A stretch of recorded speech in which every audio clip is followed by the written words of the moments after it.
राज्यातील 29 महापालिका निवडणुकांसाठी भरण्यात आलेल्या उमेदवारी अर्जांची छाननी बुधवारी पूर्ण झाली आहे। आजपासून उमेदवारी अर्ज मागे घेण्याच्या प्रक्रियेला सुरुवात होते, तर 2 जानेवारी हा अर्ज मागे घेण्याचा शेवटचा दिवस असेल। बंडखोरांना शांत करण्यासाठी स्वतः मुख्यमंत्री मैदानात उतरणार आहेत। राज्यातील प्रमुख शहरातील बंडखोरांशी मुख्यमंत्री देवेंद्र फडणवीस संपर्क करणार आहेत। निवडणुकीमध्ये माघार घेण्याबाबत मुख्यमंत्र्यांचा अनेक अपक्षांसोबतही संवाद झालाय। बंडखोरी शमवण्यासाठी मुख्यमंत्र्यांकडून बंडखोरांना राजकीय पुनर्वसनाचा शब्द देण्यात येतोय, तर काही बंडखोरांना शांत करण्यासाठी जबाबदारी स्थानिक नेत्यांवर सोपवण्यात आली आहे। शिंदेच्या शिवसेनेकडून अजूनही मुंबईमध्ये अधिकृत यादी जाहीर झालेली नाहीये। बंड टाळण्यासाठी यादी जाहीर न करता शिंदेने एबी फॉर्मचं वाटप केलंय। शिवसेनेनं मुंबईमध्ये काही ठिकाणी एकाच वॉर्डात 2-2 एबी फॉर्म वाटलेत, तर काही ठिकाणी इच्छुकांना डावलून सेनेकडूनही आयातांना संधी देण्यात आली आहे। शिवसेनेची अधिकृत यादी न आल्यामुळे पदाधिकारी नागरिक यांच्यामध्ये संभ्रम निर्माण झालाय। शिवसेनेची अधिकृत उमेदवारांच्या नावांबाबतही पदाधिकाऱ्यांमध्येही संभ्रम आहे। भाजपचा बालेकिल्ला असलेल्या अनेक वॉर्डमध्ये बंडखोरांनी उमेदवारी अर्ज दाखल केलेत। जवळपास 12 वॉर्डमध्ये बंडखोरांनी अर्ज दाखल केलेत। 135 जागांवर भाजपचे उमेदवार रिंगणात आहेत, मात्र भाजपला अद्याप नाराजी शमवण्यात यश आलेलं नाहीये। अशात आज भाजपच्या नेत्यांची पुन्हा बैठक पार पडेल। मुंबईतील प्रमुख नेत्यांना शांत करण्याचा प्रयत्न केला जाईल।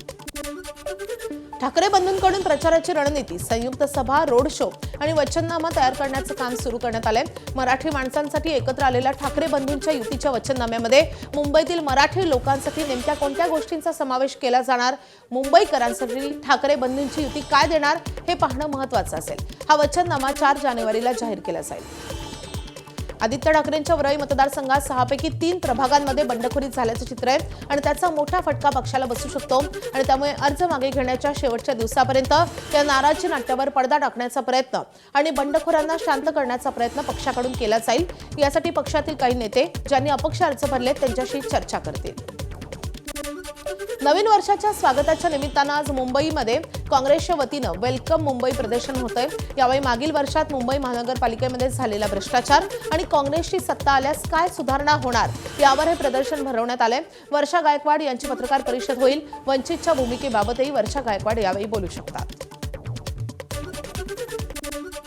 गोरेगावमध्ये बंडखोर उमेदवारांची मनधरणी करण्यात भाजपला यश आलंय। अमित साटम यांच्याकडून अपक्ष उमेदवार संदीप जाधव यांची मनधरणी करण्यात आली आहे आणि त्यामुळे बंडखोर उमेदवार संदीप जाधव उमेदवारी अर्ज मागे घेणार आहेत। गोरेगाव विधानसभा मतदारसंघामध्ये भाजपचे महामंत्री संदीप जाधव हे प्रभाग क्रमांक 54 मध्ये मुंबई महानगरपालिका निवडणूक लढवण्यासाठी इच्छुक होते, पण भाजपच्या सर्व्हेमध्ये विप्लव ओसरे यांना उमेदवारी देण्यात आली आहे। ठाण्यात शिंदे सेना 87 आणि भाजप 40 असं समीकरण ठरलं असलं तरी शिंदे सेनेनं भाजपला जागा वाटपात करेक्ट कार्यक्रम केलाय, हे भाजपने जाहीर केलेल्या उमेदवारांच्या यादीवरून स्पष्ट झालंय। ज्या ठिकाणी भाजपचा मतदारच नाही अशा मुंब्रा आणि कळव्यामधल्या 9 जागा शिंदे सेनेनं भाजपला दिल्यात। भाजपच्या वाटेला 40 जागा आल्या असल्या तरी 9 जागा न मिळाल्यासारखंच आहे। या युतीवरून भाजपचे आमदार संजय केळकर यांनी नाराजी व्यक्त केली आहे। फार मोठा ड्राईव्ह आता आम्हाला घ्यायला लागणार, कारण की हे खरं आहे की ही संघटना जी आहे, कार्यकर्ते जे आहेत ते चप्पा भाजपाकरता 8 वर्ष काम करत होते आणि त्याच्यामुळे त्यांचा वाटणं, त्यांची भावना, भूमिका असणं स्वाभाविक आहे आणि त्याच्यामुळे यावेळेला तर हा मोठा ड्राईव्ह आहे की हे नाराज जे कार्यकर्ते आहेत त्यांना समजावणं आणि त्यांना त्यांच्याशी संवाद करणं। राज्यात अनेक ठिकाणी महायुतीमधले पक्ष स्वबळावर लढतायत, मात्र पुणे आणि पिंपरी चिंचवडमध्ये अजित पवारांच्या राष्ट्रवादीची एकनाथ शिंदेच्या शिवसेनेसोबत युती होते। खुद्द अजित पवारांनी ही माहिती दिली आहे। आज पुण्यामध्ये अजित पवारांशी चर्चा होणार। आज पुण्यामध्ये उदय सामंत यांच्याशी चर्चा होईल अशी माहिती अजित पवारांनी दिली आहे। आमची RPI सचिन खरात यांच्याबरोबर युती झालेली आहे। सचिन खरात आत्ता देखील माझ्याबरोबर होते। राष्ट्रवादी काँग्रेसबरोबर देखील आम्ही त्याच्यामध्ये बरोबर काही जागा लढवतोय। पुण्यामध्ये आणि पिंपरी चिंचवडमध्ये आम्ही शिंदे साहेबांच्याबरोबर पण चर्चा, म्हणजे शिंदे साहेब पण नाही परंतु उदय सामंत असे काही मान्यवरांच्याबरोबर पण चर्चा केली।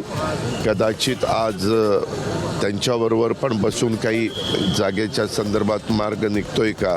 दादा कुठं पुण्यामध्ये बोलताय हे सगळं? पुणे पिंपरी चिंचवड पुण्यात सगळ्याच राजकीय पक्षांनी मुक्त हस्ते एबी फॉर्मचं वाटप केलंय. 165 जागांसाठी भाजपनं 158 एबी फॉर्म दिले. युती अभेद्य म्हणणाऱ्या शिवसेनेकडूनही 150 एबी फॉर्मचं वाटप झालंय. काँग्रेसकडून 100 जागा वाटायला आल्यात, पण 105 एबी फॉर्म वाटले गेलेत. ठाकरे सेनेनं 44 जागा वाटायला येऊनही 65 एबी फॉर्मचं वाटप केलंय. आता अर्ज माघारीवेळी मनधरणी करताना या नेते मंडळींचा कस लागेल. पुण्यात उमेदवारी न मिळाल्यामुळे नाराज इच्छुकांना चक्क दुसऱ्याचा एबी फॉर्मच गिळलाय. शिंदेच्या शिवसेनेच्या उद्धव कांबळेंवर या प्रकरणी गुन्हा दाखल झालाय. पुण्यात पद्मावती प्रभाग क्रमांक 36 मधून शिंदेच्या शिवसेनेकडून ड गटातून मच्छिंद्र ढवळे यांना उमेदवारी देण्यात आली. मात्र त्यानंतर पक्षानं त्यांच्या जागेवर उद्धव कांबळे यांनाही उमेदवारीचा एबी फॉर्म दिलाय. छाननीवेळी उद्धव कांबळे कात्रज इथल्या क्षेत्रीय कार्यालयामध्ये पोहोचले. तिथे त्यांनी प्रभागातील सर्वच उमेदवारांचे अर्ज पाहण्यासाठी मागितले. त्याला कर्मचाऱ्यांनी अर्जांचा गठ्ठा दिला. मात्र त्यानं मच्छिंद्र कांबळेच्या निवडणूक अर्जांसह जोडलेला पक्षाचा एबी फॉर्म फाडला आणि ते बाथरूमच्या दिशेने पळाले आणि तो फॉर्म त्यांनी गिळून टाकलाय. उद्धव कांबळे यांनी म्हटलं असं जो विषय केला आहे. म्हटलं काय केलं तर म्हटलं त्यांनी तुमचा अर्ज फाडलाय, एबी फॉर्म फाडलाय. म्हटलं मॅडम काय असं अडचण असेल तर मला सांगा. म्हटलं मी आपण ती पूर्तता करू. नाही म्हटलं तुमची फक्त ती झेरॉक्स आहे का एबी फॉर्मची आहे. म्हटलं मी आपली ते म्हटलं ठीक आहे तुम्हाला एक पत्र येईल निर्णय आयोगाचं, फक्त तुम्ही त्याला ते लावा परत झेरॉक्स आणि ते आम्हाला द्या. आणि अर्ज तुमचा पहिला आला आहे, लाईव्ह शूट यांनी बघितलं सगळं. आणि सेकंड आला आहे तो उद्धव कांबळेचा आला आहे. ते आमचे मित्र चांगले, असं काही नाही वाईट नाही. मला सांगितलं असं आलं आहे की तो अर्ज फाडला त्यांनी, एबी फॉर्म घेऊन तो फाडला असं जेवढं फक्त बोलले. आणि एक जनरल म्हटले की आम्ही पोलीस कंप्लेंट करणार आहे, म्हणजे निवडणूक आयोग आपला माझा काही विषयच नाही. श्री उद्धव कांबळे यांनी अशी एक विनंती केली की त्या प्रभागातील दुसरे जे आहेत उमेदवार त्यांचा अर्ज दाखवावा. लांबून आपण दाखवत होतो त्यावेळी त्यांनी संबंधित जे आपले कर्मचारी होते त्यांच्या हातातून दुसऱ्या उमेदवाराचं जे होतं जोडपत्र 2 ते ओढून फाडण्याचा प्रयत्न केला आणि त्यानंतर ते तिथून पळाले बाथरूमच्या दिशेने. तर याविषयी आपण पोलिसांकडे नोंदवलेलं आहे तक्रार की असं झालेलं आहे. तर याची चौकशी नियमानुसार करून त्याचा आम्हाला कार्यवाहीचा अहवाल द्यावा असा. राष्ट्रवादी काँग्रेस शरदचंद्र पवार पक्षाच्या 8 उमेदवारांना अजित पवारांच्या राष्ट्रवादीने संधी दिली आहे. माजी नगरसेवक धनंजय पिसाळ आणि मनीषा रहाटे, सिराज अहमद, आरिफ सय्यद, मनीष दुबे, संगीता वाझे यांना संधी देण्यात आली आहे. राष्ट्रवादी काँग्रेस पक्षाकडून एकूण 94 उमेदवार निवडणुकीच्या रिंगणामध्ये उतरवण्यात आले. अहिल्यानगरच्या शेवगावमधल्या नवनियुक्त नगराध्यक्षांनी पदभार स्वीकारलाय आणि पदभार स्वीकारताच माया मुंडे यांनी झाडू हातात घेत गावातील स्वच्छतेला सुरुवात केली आहे. गाडगे महाराज चौकामधून या स्वच्छता मोहिमेला सुरुवात झाली आहे. यावेळी माया मुंडे यांच्यासोबत नगरसेवक आशुतोष डहाळे, अरुण मुंडे, नगर परिषदेच्या मुख्य अधिकारी विजया घाडगे आणि नागरिक देखील सहभागी झाले. स्वच्छता मोहीम राबवत असताना शहरातील नागरिकांना स्वच्छतेचा संदेश देत स्वच्छ शहरी शहरामधल्या सर्वच नागरिकांची जबाबदारी असल्याचे सांगण्यात आले. नागपूर महापालिकेचा प्रभाग 22 भाजपसाठी अत्यंत प्रतिष्ठेचा आहे, कारण याच प्रभागामध्ये राष्ट्रीय स्वयंसेवक संघाचं मुख्यालय आहे. मात्र यंदा या प्रभागातील भाजप नगरसेवकांवर निष्क्रियतेचा तसंच आवश्यक विकास कामांकडे दुर्लक्ष केल्याचा आरोप एका तरुण स्वयंसेवकाने केलाय. अवघ्या 25 वर्षांचा निनाद दीक्षित हा तरुण भाजप उमेदवारांच्या विरोधात निवडणुकीच्या मैदानात उतरलाय. या तरुण स्वयंसेवकानं नागरिक समितीच्या माध्यमातून निवडणूक लढवण्याचा निर्णय घेतलाय. तो नेताजी सुभाषचंद्र बोस यांच्या फॉरवर्ड ब्लॉक या पक्षातून निवडणुकीच्या मैदानात उतरलाय. संघाचं मुख्यालय असलेल्या प्रभाग 22 मध्ये भाजप काँग्रेससह सर्व पक्षांसमोर निनाद दीक्षित या तरुण स्वयंसेवकानं एक नवं आव्हान निर्माण केलंय.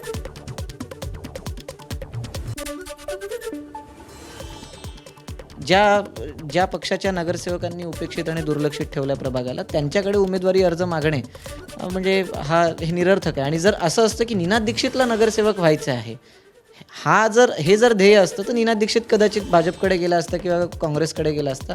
आमचं म्हणणं हे आहे की याच्यात बदल घडले पाहिजे, प्रभागामध्ये असे सकारात्मक बदल झाले पाहिजे.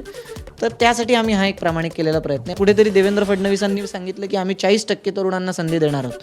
माझं आव्हान आहे की त्यांनी जर 40% म्हणजे साधारण इथे 60 जागा होतात नागपूर महानगरपालिकेत, 50 जागा जर तरुणांना दिल्या, युवा मोर्चाला, त्यांच्या पक्षातल्या युवा मोर्चाला जर 50 जागा दिल्या तर निनाद दीक्षित हे आपलं अभियान वापस घेऊन गेलं, आपलं सीट वापस घेऊन गेलं. अमरावतीमध्ये युवा स्वाभिमान पार्टीचे उमेदवार सचिन भेंडे यांची उमेदवारी कायम आहे. साईनगरमधील प्रभाग 19 मधील भाजपचे उमेदवार तुषार भारतीय यांनी सचिन भेंडे यांच्या उमेदवारीवर आक्षेप नोंदवला होता. सचिन भेंडे हे महानगरपालिकेचे कंत्राटदार असल्याचा आक्षेप त्यांनी नोंदवला होता.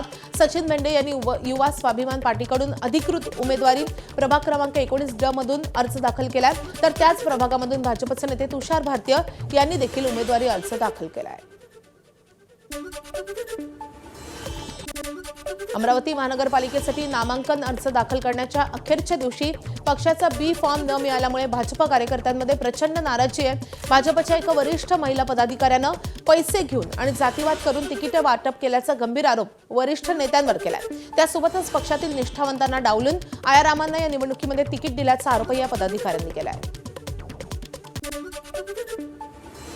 मी पक्षासाठी जे काही करत आहे ते माझ्या घरचं मी इतकं त्याग केलं आहे. माझ्या मुलांचं कधी अभ्यासाकडे त्यांचं लक्ष जात नाही. माझं कधी कधी माझे घरचे लोक उपाशी राहतात. त्यांच्यासाठी मी घरचं दार सोडून मी त्यांच्यासाठी राबले आहे. मी पक्षासाठी काय नाही केलं. पैशापासून त्यांना खर्च केलं. पैसे लाव, हे लाव, बॅनर तयार कर, त्यांचे अहवाल तयार कर, सर्व काही करून चुकली. आणि त्यांना स्वतःला माहीत आहे की प्रभागात मी खूप चांगल्या प्रकारे जिंकून येऊ शकते. प्रत्येक ठिकाणी माझ्या महिलांचे ग्रुप तयार झालेले आहे. प्रत्येक ठिकाणी मी जाऊन आलेली आहे. तरी त्यांनी माझ्यासोबत असा केला, अन्याय केला. पक्षाने माझा विचार न करता उमेदवारीसाठी अशा व्यक्तीचा उमेदवारीचा विचार केला की जो व्यक्ती वारंवार पक्ष बदलतो, दरवर्षी भाजपला तिकीट मागतो, दरवेळेस दर निवडणुकीमध्ये भाजपला उमेदवारी मागतो, परंतु भाजपने उमेदवारी दिली नाही तर मग दुसऱ्या पक्षातून लढतो. अशा व्यक्तीला उमेदवारी देऊन माझ्यासारख्या एकनिष्ठ कार्यकर्त्याला पक्षाने उमेदवारी नाकारली आहे. याचं कारण पक्षाच्या नेतृत्वाला मी मागणारच आहे, विचारणारच आहे की माझ्या एकनिष्ठतेत काम करण्यात काय कमी राहिली. अपक्ष मी अर्ज दाखल केलेला आहे आणि मी ओबीसी अ गटातून प्रभाग क्रमांक 13 मधून उमेदवारी अपक्ष लढणार आहे. छत्रपती संभाजीनगर पालिका निवडणुकीसाठी दाखल झालेल्या उमेदवारी अर्जांच्या छाननीमध्ये मोठा घोळ आणि गोंधळ समोर आलाय. एकूण 1870 अर्जांपैकी तब्बल 97 उमेदवारांचे अर्ज बाद झालेत. शपथपत्र नोटरी केलेले नसणे, उमेदवाराचं वय नियमानुसार कमी असणं, अंतिम मुदतीनंतर अर्ज किंवा संबंधित कागदपत्र दाखल करणं यामुळे 97 उमेदवारांचे अर्ज बाद झालेत. एकीकडे भाजपचे बिनविरोध उमेदवार निवडून येत असताना प्रतिष्ठेच्या मुंबईमध्ये भाजपचे 2 उमेदवार बाद झाल्यानं सर्वांच्याच भुवया उंचावल्या. मुंबईमधल्या वॉर्ड क्रमांक 211 आणि वॉर्ड क्रमांक 212 मध्ये महायुतीचा एकही उमेदवार रिंगणात नाहीये. वॉर्ड क्रमांक 212 मध्ये भाजपच्या उमेदवार मंदाकिनी खामकर 15 मिनिटं उशिरा पोहोचल्यानं त्यांचा अर्ज स्वीकारला गेला नाही आणि त्यामुळे अखिल भारतीय सेनेच्या उमेदवार गीता गवळींना भाजपनं बाय दिल्याची चर्चा रंगते आहे. पिंपरी चिंचवडमध्ये भाजप आणि शिवसेनेच्या उमेदवारांचे अर्ज बाद करण्यात आलेत. भाजपचे 3 आणि शिवसेनेचे 2 उमेदवारांचे अर्ज बाद केल्याची माहिती मिळते.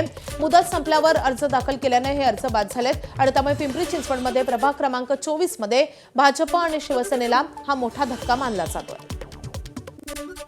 पुण्यात महापालिका निवडणुकीमध्ये आंदेकर विरोधात कोमकर अशी लढत होतीये. गुन्हेगारीमध्ये विरोधक असणाऱ्या 2 टोळ्या निवडणुकीतही आता आमने सामने येत आहेत. अजित पवारांच्या राष्ट्रवादीकडून आंदेकर कुटुंबातील महिलांना उमेदवारी देण्यात आली आहे, तर पुण्यामधल्या प्रभाग क्रमांक 23 मध्ये कल्याणी कोमकर यांनी अपक्ष अर्ज दाखल केलाय. ठाकरेंच्या बालेकिल्ल्यात निलेश राणे यांच्यावर मुंबई महापालिकेच्या प्रचाराची जबाबदारी सोपवण्यात आली आहे. वरळी, शिवडी, लालबाग आणि माहीमच्या प्रभागांची धुरा आता त्यांच्या खांद्यावर असून तळ कोकणात मिळालेल्या यशानंतर आता मुंबईमध्ये शिवसेना उमेदवारांसाठी ते मैदानात उतरतील. पुढचे 12 ते 15 दिवस निलेश राणे ठाकरेंच्या बालेकिल्ल्यात तळ ठोकून राहणार असल्याची माहिती कळते. मुंबईतील महायुतीच्या जागा वाटपावरून रिपब्लिकन सेनेचे आनंदराज आंबेडकर यांनी शिंदेच्या शिवसेनेबाबत नाराजी व्यक्त केली आहे. शिंदेच्या शिवसेनेनं आम्हाला हव्या त्या जागा दिल्या नाहीत अशी खंत आनंदराज आंबेडकरांनी व्यक्त केली आहे. तर ठाकरे बंधूंप्रमाणे आम्ही आंबेडकर बंधूही एकत्र येऊ शकतो असं वक्तव्य करत आनंदराज आंबेडकर यांनी प्रकाश आंबेडकर यांना एक प्रकारे युतीसाठी साधच घातली आहे. आमचे तात्विक मतभेद आहेत, मात्र ते मिटवता येऊ शकतील असंही आनंदराज आंबेडकर यांनी म्हटलंय. युतीमध्ये कोणीच समाधानी नसतं, कारण प्रत्येकाला जास्तीत जास्त हवं असतं आणि युतीमध्ये तुम्हाला नेहमीच वाट्याला तुमच्या कमी येतं असं प्रत्येकाची भावना असते. ती काही म्हणजे आता तुम्ही जर शिंदेना जरी विचारलं त्यांची युती झालेली आहे तर ते सुद्धा असमाधानी असतील. त्यामुळं कोणीच समाधानी असत नाही. फक्त आता याच्यामध्ये निवडून येणं हे महत्त्वाचं आहे आणि त्यामुळं किती निवडून येतात ते बघणं आणि आमचे किती कार्यकर्ते खऱ्या अर्थानं त्या सभागृहात जातात यासाठी आमचं लक्ष केंद्रित असणार आहे. ऐका, आंबेडकरी चळवळ एकत्र करण्याचा माझा नेहमीच प्रयत्न आहे आणि जर तसा कोणी म्हणजे प्रामाणिक प्रयत्न करत असेल, स्वतः कुठच्या तरी सत्तेमध्ये राहायचं आणि उगाच हवेमध्ये गप्पा मारायच्या त्यापेक्षा रस्त्यावरती येऊन नंतर अशा पद्धतीने जर कोणी बोललं असेल तर मी जरूर त्याच्याबद्दल विचार करू आणि आंबेडकर चळवळीला चांगले दिवस यावेत, कार्यकर्त्यांना चांगले दिवस यावेत हीच आमची भूमिका आहे आणि त्यामुळेच आम्ही सुद्धा युती केलेली आहे. मला वाटतं आज या आमच्या युतीमुळे कार्यकर्त्यांना बऱ्यापैकी यश मिळेल आणि बरेचसे कार्यकर्ते या युतीच्या माध्यमातून सत्तेमध्ये जातील अशी आमची अपेक्षा आहे. एबीपी माझा, उघडा डोळे बघा नीट.